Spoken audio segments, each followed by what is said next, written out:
Any great show has to have the elements that come together. Great scripts, great acting, great direction, and in a cartoon, great timing. I think that, of course, it overlaps into all other societies, but there are many aspects of it that is very unique to the American life, and it's done with an eye toward a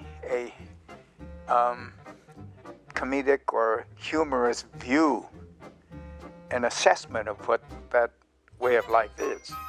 It was like we could relate to people of another era in a fun way. We know it's a universal truth that all of the little problems we have in our daily lives did happen 3 centuries ago, 10 centuries ago, way back in the prehistoric days.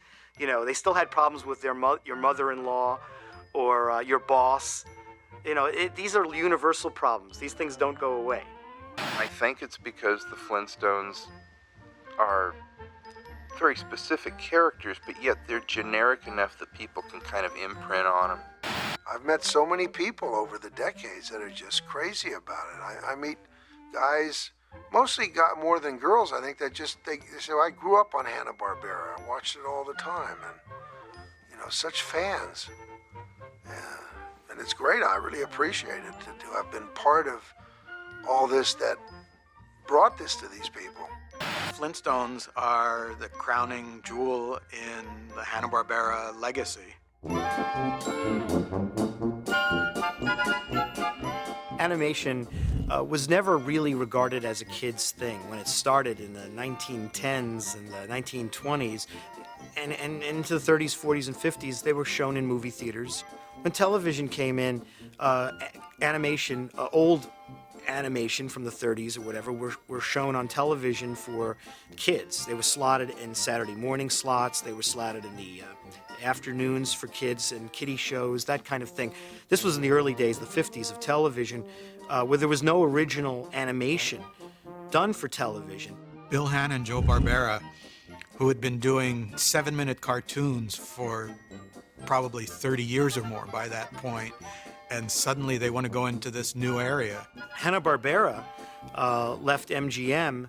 In fact, MGM closed the doors on their studio, and they had to kind of reinvent themselves. And the only place that was showing animation was television. So their very first shows, like Rough and Ready and Huckleberry Hound, were aimed at children. I remember Time magazine ran a big article on the Huckleberry Hound show. I mean, it was just, I bet the network just probably got ratings numbers like they'd never had before. They became so successful about it, and Joe Barbera in particular was such a good salesman in selling the networks and the executives on ideas for TV cartoons that he convinced them that a cartoon, just the way they used to do it, just the way Tom and Jerry used to appeal to adults in theaters, could be done for television. And that really was the seed of the Flintstones. Ed Benedict, of course, is the one who designed the Flintstones. And Ed had worked for Tex Avery at MGM. Ed Benedict influenced the early Hanna-Barbera designs in general. Yogi Bear and Quick Draw McGraw and the Flintstones. He had a kind of an abstract way of drawing, and it was perfect for this simplistic design style for TV animation. But he had a real strong, flat UPA-like design style, which I think they felt would not only be simple to animate, but it was very bold. It had very, very strong outlines. It would read on TV sets no matter how bad the reception was. And he's a brilliant designer. Well, Hanna-Barbera had a little factory system going. They were producing limited animation for television on a weekly basis, on a very low budget. Now they were going to do a half-hour show they were proposing. The budget would have to be higher. It was for prime time. The show itself was a full 24 minutes of new animation for, a week for this one particular show. When they did Huckleberry Hound, that was a 6-minute cartoon. Yogi Bear, 6-minute cartoons. They hadn't done a half hour. No one had done a half hour sitcom, animated sitcom before. This was totally a new thing. The first title on the show was the Flagstones, And then it became the Gladstones, and then it became the Flintstones. and there are model sheets where it says the Gladstones, and you can see it crossed out, and the Flintstones is written in. So it went through several names before it became Flintstones. And in fact, they even animated, I think it's about a 3-minute pilot called the Flagstones. The pilot was an attempt to nail all the characters, give you some sense of the world they lived in. Wilma, when are we going shopping? As soon as I serve His Majesty's lunch. He's dining at the pool today. Where's Barney? Oh, he's trying on his gear. Hiya, Fred. And what are you made up for? I'm gonna practice spear fishing. Oh, you can't lose. You'll either spare them or they'll die laughing. It was a gag involving the swimming pool, which wound up becoming the pilot episode. In the Flagstones pilot, the only voice that's the same is Gene Vanderpyle doing Wilma. You have June Foray was the voice of Rocky the Squirrel doing Betty, and Doss Butler, who is a very famous Hanna-Barbera voice, who is Huckleberry Hound, Yogi Bear, Quick Draw McGraw, Snagglepuss, and a host of others, does both Fred and Barney in the pilot. They pretty much nailed the style from the beginning. I mean, Fred has that more ruffled hair with more points on it. If you look at some of the early episodes of the show, there are scenes from that do turn up in those shows, because you can tell because Fred has that real mop of hair instead of the one with 5 points. He has 2 points in front and 3 in the back. And Fred has 2 hairs, and Barney only has 1 that comes as the crown of his head. The format of the show was very much like a sitcom of the era. A husband and wife, what the husband's life is like at home, what the husband's life is like at the office, not unlike other sitcoms of the time. Fred, you were closing your eyes. Yeah, that's right. I was closing my eyes. Right. Have they passed a law against it? Well, you can't. They even had a laugh track, which was because most sitcoms were done in front of a live audience, or even if they weren't, they had a laugh track. So the Flintstones had to have that too. And, Mr. Slade, I appreciate you'd like me working for you again. However, before I do, there's something I must tell you. Yes, Flintstone? Well, Mr. Slade? As a kid, I could never figure out what cartoons were doing with laugh tracks. Even as a little kid, I was sophisticated enough to know these were cartoons that were made over a period of time and that they weren't showing them to an audience. We discovered that it does help the feeling of a laughing spirit or a comedic spirit to the show in itself. For some reason, a laugh track does do that. They had all the conventions of a sitcom. Of course, it was the central couple and the next-door neighbors, the wacky next-door neighbors, and of course the boss and the pet. They had all the trappings of a typical suburban home. Like the typical sitcom of the era, they had an opening theme song, and they were sponsored. One thing that's confusing to fans today is that when they look at the episodes on the first and second seasons, there's a different theme song than what they're used to seeing on their local TV stations, or even originally when Cartoon Network started running the show. But what happened was there was a theme song on the first 2 seasons called Rise and Shine, which was an instrumental.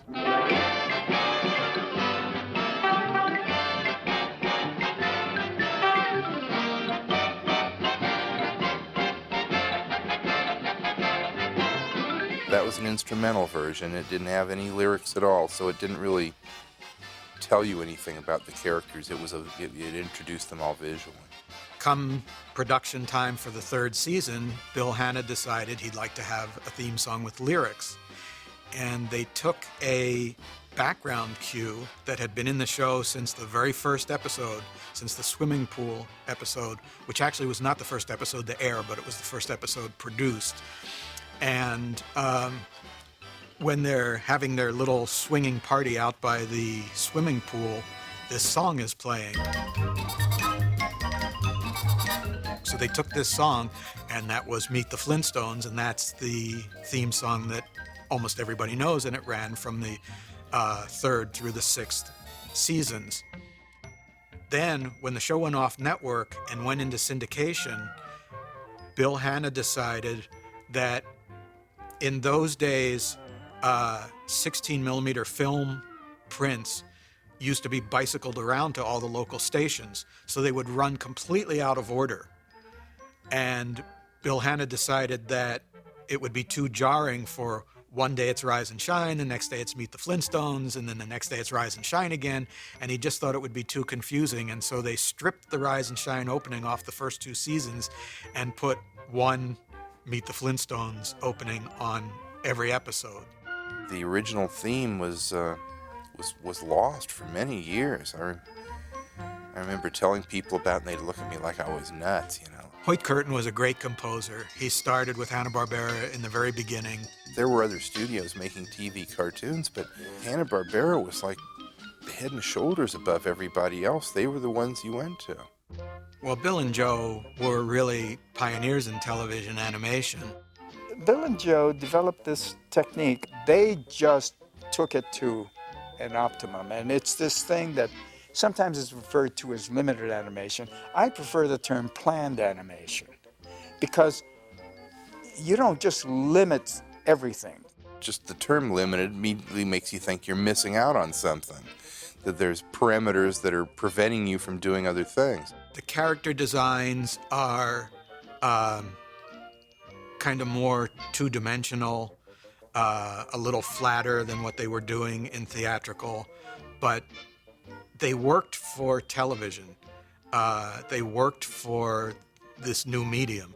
Wherever the story seems to call for it, you might expand on it and make it a little richer. And then, so you have to be very judicious in your selection of what you did where.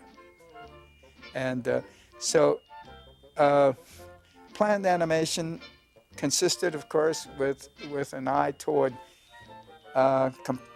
answering to the needs of a lower budget, a more compressed amount of time. You know, they could use cycles and they could use, you know, different kinds of cheats, but I didn't see them as cheats because I felt they were very funny. And you look at later so-called limited animation, and that does feel kind of lacking in a lot of ways. But that early stuff, as long as you had strong poses, good gags, good soundtrack, great designs, good backgrounds. If you notice on many of the early Hanna-Barbera characters, that there would be usually a line going from the nose area down, and it formed sort of a muzzle down to the lower part of the face. That was done purposely so that they could lift that area of the face in a controlled fashion, and just so they can synchronize the mouth to the dialogue and have that keep alive while the rest of the head was somewhat frozen, except for the eyes, possibly, which would blink. I want a cartoon to be funny or dramatic and really hit it. And whether it was stuff like the Flintstones or Yogi Bear or Quick Draw McGraw or stuff like Johnny Quest and Space Ghost. We see a lot of it today, but that was one of the first that really did that as successfully as the Flintstones did. And, just the length of time that it ran would attest to that. I think to my generation's taste, they gave us what we wanted. Bill and Joe, they were the bosses. They were so close creatively and productively in terms of their careers. Socially, they didn't quite travel in the same directions. And yet, I can remember when I first started there, that they used to have Each one of the desks were placed back to back, and they faced each other, so they could just toss ideas and drawings and keep in touch that way. It was about as close as you can get.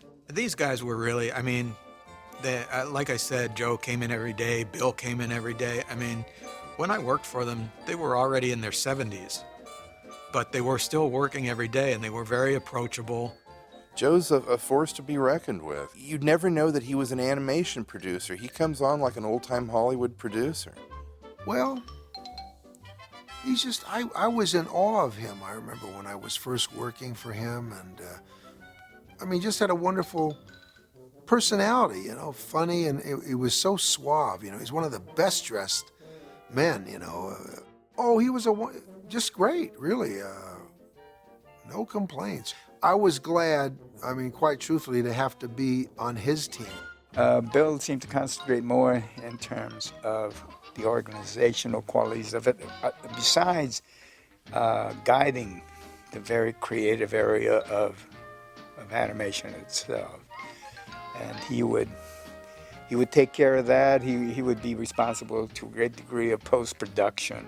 Bill Hanna used to establish a schedule, like when we were laying out a short, like say the Walligator shorts, I remember, were some of the earliest ones I worked on, or Huckleberry Hound. He would like us to lay them out in 5 days. That was kind of a tight schedule. Bill Hanna was kind of the quiet one, and in the early days of Hanna-Barbera as a company, Bill was the guy who timed the shows. His sense of timing is impeccable in being able to time gags and make them work. He'd leave a note like that if he had a question about something or wanted to make a change or tell somebody to add something or whatever. But it was really fun, especially in those early years, to take our layouts into him, and he'd go over them, you know, and he'd approve the stuff. And like I say, I learned so much from him. I had an amazing experience with Bill Hanna once, where he walked in and we had a Flintstone special we were doing pinned up on the walls of this room.